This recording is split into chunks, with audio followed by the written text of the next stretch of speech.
Good morning students, this is Rajpal in front of you.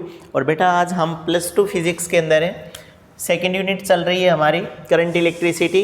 Current electricity में अगर आज हम बात करें तो सबसे पहले हमारे पास से एक बात निकल करके आती है कि इलेक्ट्रिक करंट। अच्छा, इस इलेक्ट्रिक करंट में ना आपने कई बार लोगों को अलग अलग वे से बोलते हुए सुना होगा। एक तो सिंपल बात करते करंट की, तो छोटी क्लासेस से जैसे पढ़ते आए हैं वही है कि current is actually the rate of flow of charge. Rate of flow of charge is known as current. Simple definition है, rate of flow of charge is known as current. और कभी कभी हम ऐसे बोलेंगे करंट में आल्सो भी define as it is the propagations of charge carrier through the conductor. किसी कंडक्टर में से जब चार्ज कैरियर फ्लो करते हैं then that also called as current. क्योंकि हम बताते हैं whenever electrons are there, electron start to move then charge, and whenever charge start to move then current are develop there. So guys formula बन गया I is equal to dq by dt। अगर यहाँ पर unit की बात, unit मेन रहेगी, I is equal to Q by T भी बोल देते हैं। कभी कभी आपने एक बात और सुनी होगी कि अगर हम Q की स्मॉल या कैपिटल A की बात है, अगर हम Q की बात करें तो Q is equal to NE है। तो ज़्यादा से ज़्यादा अगर करंट कहीं फाइंड आउट करना है तो NE बाई dt भी ले लेते हैं हम इस चीज़ को। वैसे अगर यूनिट की बात की जाए करंट की, तो generally the unit of the current is ampere. +1 में भी आपने पढ़ा था, फंडामेंटल फिजिकल क्वांटिटीज़ है। The unit of measurement of current is ampere. और अगर हम एम्पियर की बात करें 1 एम्पियर की, अगर 1 एम्पियर को हमें डिफाइन करना है तो बच्चा देखो dq है, q हमेशा कूलम्स में रहेगा और टाइम हमारा सेकंड में रहेगा। तो अब हमारे पास एक बात निकल करके आती है कि the current is said to be 1 ampere. Current को 1 एम्पियर का करंट कहा जाएगा if a charge of 1 coulombs pass through the conductor for 1 second. अगर किसी कंडक्टर में से 1 कूलम्स का चार्ज 1 सेकेंड के लिए फ्लो करता है तो उस वक्त यहाँ से फ्लो होने वाले करंट को हम 1 एम्पियर का करंट कहेंगे। सिंपल, दोबारा से सुन लीजिएगा। The current flow through a conductor is said to be 1 ampere if a charge of 1 coulombs is pass through the conductor within 1 second. अच्छा गाइज, उसके बाद कभी कभी ऐसा माना जाता है कि positive charge are also be the carrier. So positive charge and negative charge both are responsible for development of the current. तो पॉजिटिव और नेगेटिव दोनों डेवलपमेंट के लिए पॉसिबल है। तो अब हमारे पास एक बात आती है, the direction of flow of positive charge, जिस डायरेक्शन में पॉजिटिव जाएंगे, the direction of flow of positive charge is the direction of flow of conventional current. Generally current are classified into 2 category, one is the conventional current and second is the general current. तो ये कह रहे हैं कि the flow of positive charge, जिस direction में positive charge actual में proceed करेंगे वो हमारी कन्वेंशनल करंट की डायरेक्शन होगी। और कई जगह बोला गया है the direction of flow of electrons gives the actual directions of flow of current। that means current को भी दो तरह से माना हुआ है, एक current due to positive charge carrier and second current due to the electrons. तो बच्चा जब current due to the positive charge आएगा that is not an ordinary current, that is mention as conventional current. और conventional current, अब याद रखें, positive charge carrier की direction में जो करंट जाता है वो कन्वेंशनल होता है, और जो करंट इलेक्ट्रॉन से अपोजिट जाएगा that is the general current. अब क्लियर हो गया आपको करंट का।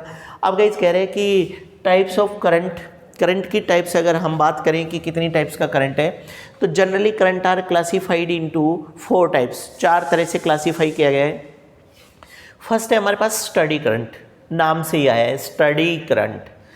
The current whose magnitude is remain same with the passage of time.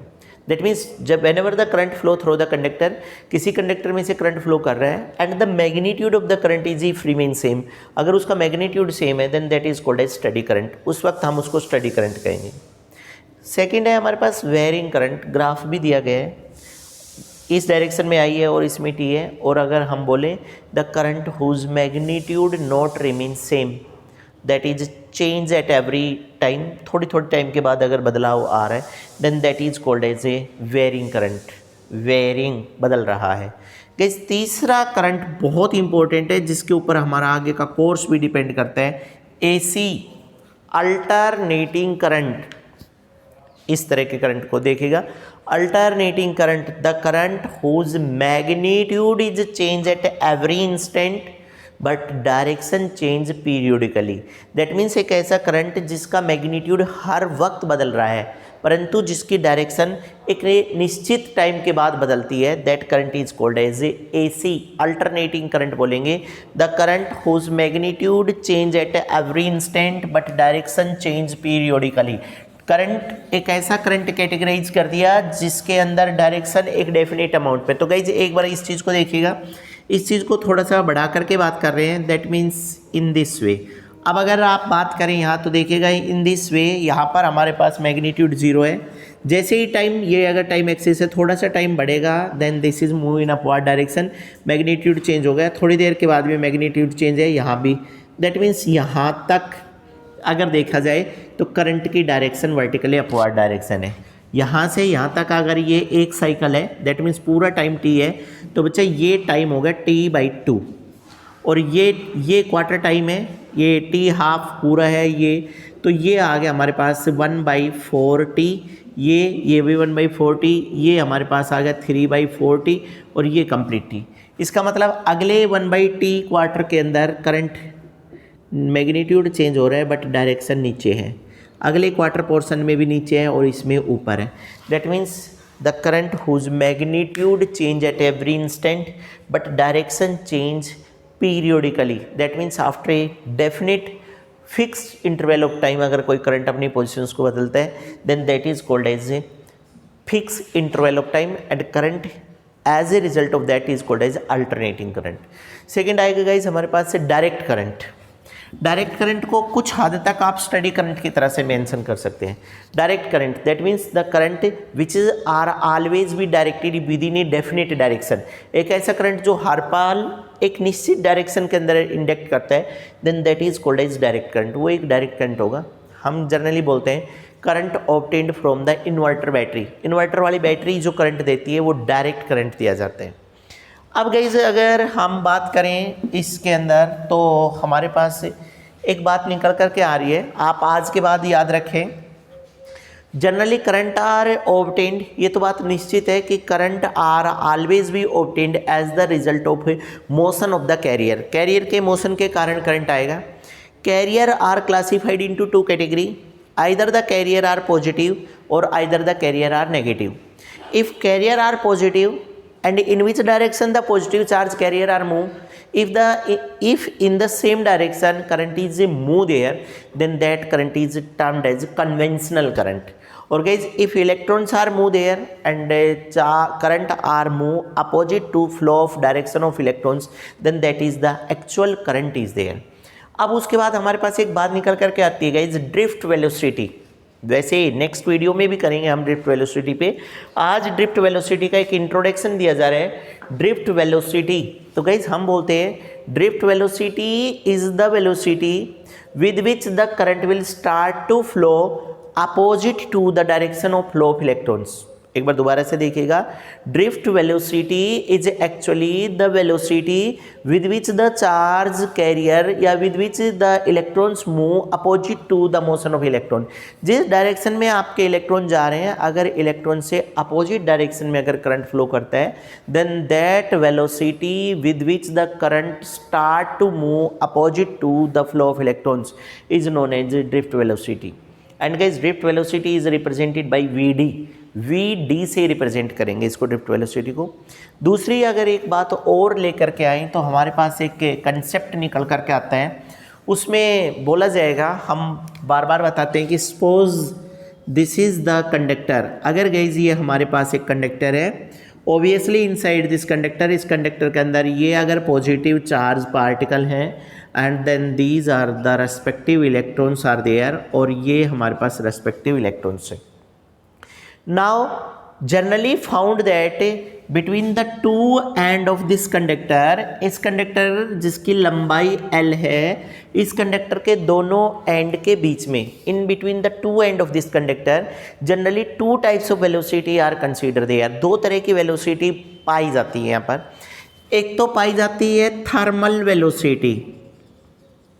Thermal velocity है guys, that means the velocity of the electron achieved due to the induction of current. That means हमें सिखाया गया था 10th class में कि whenever current is passed through the conductor, then that conductor becomes hot.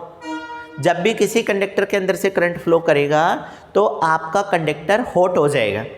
तो कह रहे guys जब कंडक्टर गर्म होता है और उस वक्त उसके अंदर जो मोशन आएगा या जो वेलोसिटी आएगी that is the thermal velocity. और guys each and everyone know as a result of thermal velocity all the electrons becomes free and they are randomly or zigzagly move here and there, और सारे के सारे electrons random या zigzag fashion के अंदर आएंगे। और गाइज रैंडम वेलोसिटी का रिजल्टेंट हमेशा जीरो होता है। इसका मतलब क्योंकि नेक्स्ट वीडियो में गाइज हम डायरेक्ट बात करेंगे कि थर्मल वेलोसिटी और लास्ट में बोल दिया जाएगा the average of the thermal velocity are zero. तो आप समझ जाना कि average of the thermal velocity zero क्यों हुआ है, क्योंकि रैंडम मोशन आएगा और रैंडम मोशन का रिजल्टेंट हमेशा जीरो होता है। और दूसरी एक सबसे इंपॉर्टेंट बात, इस कंडक्टर के अंदर whenever this electrons start to strike with this and this with that, तो इन दोनों के बीच में जो टाइम पीरियड निकल करके आता है, जिस टाइम पीरियड को आज तक हम टी बोलते थे, आज के बाद वो टाइम पीरियड टॉ बन जाएगा। और then tau is the average relaxation time period. Tau is the average relaxation time period. ये एक एवरेज रिलैक्सेशन टाइम पीरियड है, that means the minimum time interval within which the carrier will start to move from one place to another place. यहाँ से यहाँ तक electrons को जाने के लिए जितना टाइम कंज्यूम हो रहा है then that is the average relaxation time period. तो गाइज हम एक तो ड्रिफ्ट वेलोसिटी के केस में एवरेज रिलैक्सेशन टाइम पीरियड को टॉ से रिप्रेजेंट करेंगे, टॉ। और दूसरी जो बात है कि यहाँ पर दो वेलोसिटी मेंशन की जाएगी, एक तो हमारे पास है थर्मल वेलोसिटी और दूसरी हमारे पास है velocity due to the external electric field effect. Electric field के अफेक्ट के कारण वेलोसिटी है और एक वेलोसिटी है थर्मल। थर्मल का सब यार लोग याद रखें, average of the thermal velocity are always भी जीरो, वो हमेशा जीरो होगा। तो गाइज आई होप आपको आज समझ आ गया होगा वीडियो में क्या है। नेक्स्ट वीडियो में हम ड्रिफ्ट वेलोसिटी की बात करेंगे। Thank you.